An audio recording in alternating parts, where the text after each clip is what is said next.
बाळ्या डोंबारी हा रंगेल माणूस होता. त्याचं पोट किंचित पुढं आलं होतं. त्याचा देह दबदबीत झाला होता. रंग काळा होता, पण चेहरा पाणीदार होता. त्यानं कपाळावर भरपूर टाळू राखली होती. कमरेला करगोटा, त्याला लंगोटी, डोकीला लहरी पटका असा त्याचा वेश होता. घोड्याच्या टाळूप्रमाणे कपाळावर टाळूला गाठ मारून व पटका ठेवून उघडा बंब बाळ्या दिसेल त्याला मुजरा करीत होता. त्याचा तो एडबाज पटका नि खालची लंगोटी पाहून लोक हसत, पण बाळ्याला त्याचं काहीच वाटत नसे. तो आपल्या 2 देखण्या पोरी घेऊन तमाशा करीत असे. त्यानं खून केली की त्या पोरी रंग भरीत नि पुढे बसलेल्या रंगेल माणसाचा खिसा गारद करून मोकळे होत. पर्वती डबरी हा नावाप्रमाणे पर्वतासारखा होता, पण लोक त्याला पाऱ्या म्हणत. त्या कंगाल वस्तीत तो कुबेर समजला जात होता. तो भलताच रागीट होता. त्यात तो रोज दारू पित असे, त्यामुळे त्याचं नाव काढणं पाप झालं होतं. त्यानं 5 शिकारी कुत्री पाळली होती. नाबदा नि आबदा या त्याच्या 2 बायका खरडमोती, कुंकू, मेन, काळीपोत यांचा वापर करीत पाऱ्या घरात दारूची भट्टी लावी. पहिल्या धारेची दारू पोटभर पिऊन तो दिवसभर आडवा पडलेला असे. त्याच्या 4 देखण्या तरुण लेकी दारूचे डबे गावोगावी पोचून पैसा गोळा करीत. दूरदूरचे दारू पिणारे पाऱ्याच्या घरी येत नि दारू पिऊन जात. अशी ती माणसं त्या माळावर जगत होती. जगण्याविषयी त्यांना अपार प्रेम होतं. जगात त्यांच्या मालकीचं काहीही नव्हतं, पण सर्व सृष्टीवर त्यांचं प्रेम होतं. ही सृष्टी पिकावी, फळाफुलांनी डवरावी, शेतकऱ्यांनी सुखी व्हावं नि उदार होऊन भीक वाढवावी एवढीच इच्छा उरात घेऊन ती माणसं त्या वैराण माळावर नांदत होती. काळगावचा तो माळ भूताचा माळ म्हणून त्या खोऱ्यात प्रख्यात होता. गाव दरीपासून डोंगरापर्यंत 4 मैल रान त्यानं व्यापलं होतं. त्यापैकी अर्ध्या माळावर कुठंतरी एखादं झाड दिसत असे. अर्ध्या माळावर घनदाट झाडी बसली होती. त्या गर्द झाडीत चोर, खुनी, दरोडेखोर यांचा 12 महिने तळ पडलेला असे. ते रोज रात्री खेडी लुटत, खून पाडीत, बायका पळवीत नि त्या माळावरच्या जंगलात दडी मारीत. आज काय तर त्या माळावर खून पडला, कुणाची लेक पळवली, कुणाच्या तरी हाडांचा सापळा पडला आहे, अशा रोज भूमिका उठत.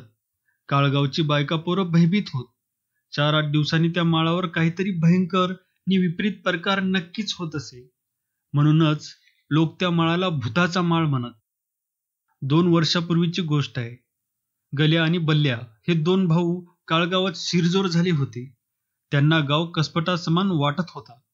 ते कुणालाही भीत नव्हते, जुमानीत नव्हते. दिसेल त्या लेकीबाळीला छेडीत होते.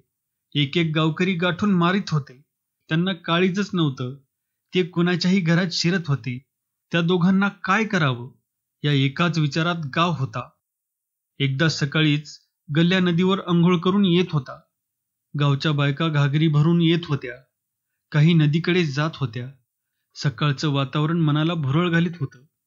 प्रत्येक माणूस उत्साहानं भरला होता. येणाऱ्या जाणाऱ्या बायकाकडं करड्या नजरेनं पाहत गल्ल्या पावलं उचलीत होता. तरुणबाई दिसली की खा करत होता.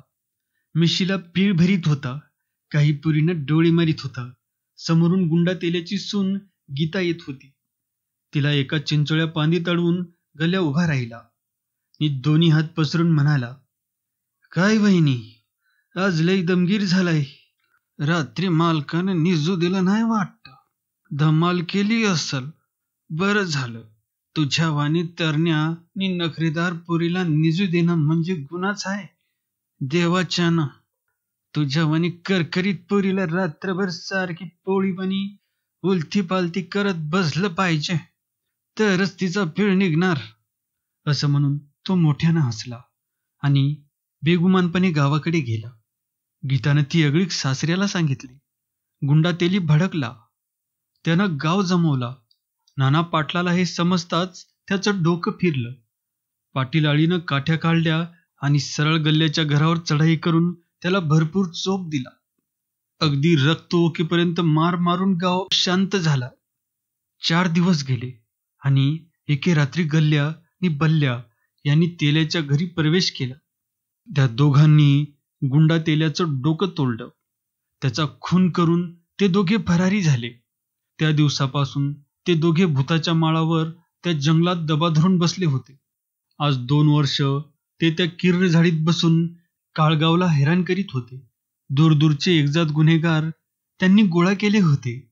रोज कुठं ना कुठं तरी दरोडा घालून पुन्हा त्या रानात येऊन दडत होते. त्यामुळे काळगाव हैराण झाला होता.